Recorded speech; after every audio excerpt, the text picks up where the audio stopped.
Environmental Sociology, topic 214. The human impact on frequency of earthquakes and volcanoes. Most earthquakes are along the edge of tectonic plates. This is volcanoes. Tectonic plates کے age جب ایک دوسرے سے ملتے ہیں تو ارتھ quick ٹک place ہوتے ہیں. Most earthquakes are caused by the interaction of the plates not the movement of lava. Lava کی وجہ سے نہیں ہوتے بلکہ پلیٹس کا جب انٹریکشن ہوتا ہے ایک دوسرے سے ملتی ہیں تو موسٹ آف دا ارتھ کویکس اس وجہ سے دنیا میں آتے ہیں. ارتھ کویکس بہت میسو لیول پہ ڈیمیج دیتے ہیں. Some of the common impacts of earthquakes includes structural damage to building. earthquake آئے اس کی جتنی شدت ہو کم ہے تو کم ڈیمیج ہوگا, بہت زیادہ شدت ہو تو میسو ڈیمیج کا چانسز ہیں. بلڈنگز کولیپس کر جاتی ہیں, لینڈ سلائڈنگ ہو جاتی ہے, زمین کے پھٹتی ہے, بیچ میں سے اسپیسز آنا شروع ہوتی ہیں, cracks with in the surface. Forest جو ہیں وہ درخت گرنا شروع ہو جاتے ہیں. تو میسو ڈسٹرکشن ہوتی ہے ان ٹرم آف بلڈنگ جس میں ہیومن بینگز کی لائف کو تھریٹس آتی ہیں. پاکستان کے کانٹیکسٹ میں دیکھیں تو لاسٹ ٹائم جب پاکستان میں جو زلزلہ آیا, ارتھکویک آیا, اس سے بہت بڑے لیول پہ سکولز ڈیمیج ہوئے, اسکول کی چھتیں گری جس میں معصوم چھوٹے چھوٹے بچے جو ہیں وہ میکسیمم ان کی کیجویلٹیز ہوئی, ان کی ڈیتھس ہوئیں.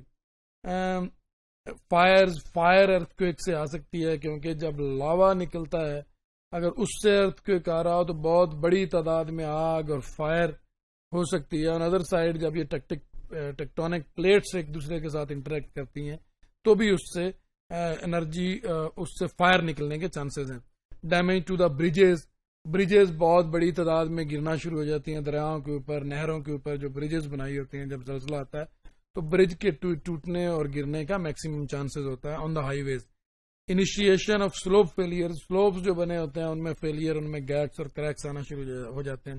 لیکوفیکشن اینڈ سونامیز آ جاتے ہیں. سونامیز کے سمندر میں کسی جگہ پہ زلزلہ آیا اور سمندر کی ایسی سچویشن ہوتی ہے کہ جیسے سمندر بفر جاتے ہیں, سمندر ابلنے لگتے ہیں. جو شہروں کے شہر, دیہاتوں کے دیہات, کچھ سمندر کے کناروں پہ جگہیں ہوتی ہیں وہاں سونامی سے ڈیمیج آتا ہے, بلڈنگیں ختم ہو جاتی ہیں, انفراسٹرکچرز ختم ہو جاتے ہیں, وہاں فارسٹ ختم ہو جاتے ہیں, جو نیچرل وائلڈ لائف ہے وہ ختم ہو جاتی ہے وہاں پہ.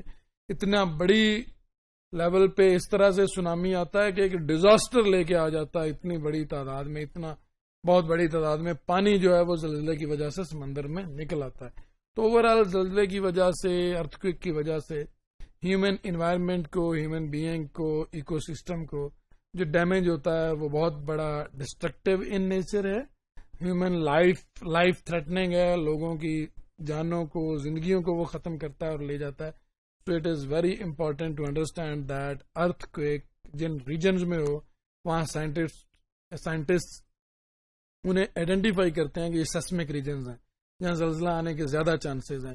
تو وہاں اکارڈنگلی بلڈنگ سٹرکچر جو ہیں وہ زیادہ مضبوط بنائے جاتے ہیں. یہ اتنی ہلکی پھلکی بلڈنگز بنائی جاتی ہیں کہ کوئی ارتھکویک لائک سچویشن ہو تو اس سے minimum damage who. On other side وہاں پہ بریجز جو ہیں وہ ارتھکویک فرینڈلی کہ جس میں ارتھکویک اگر آئے بھی تو وہ میکسیمم اس کو بیئر کر سکیں, ڈیمیج کو اس سے منیمم کیا جا سکتا ہے. On other side the tsunami warning system ابھی آ گئے ہیں دنیا میں کہ اگر کوئی سونامی لائک سچویشن ہو تو اس سے جو میکسیمم ڈیمیج ہے یا ہارم ہے اس کو کیسے منیمائز کیا جا سکتا ہے یا اس سے کیسے بچا جا سکتا ہے.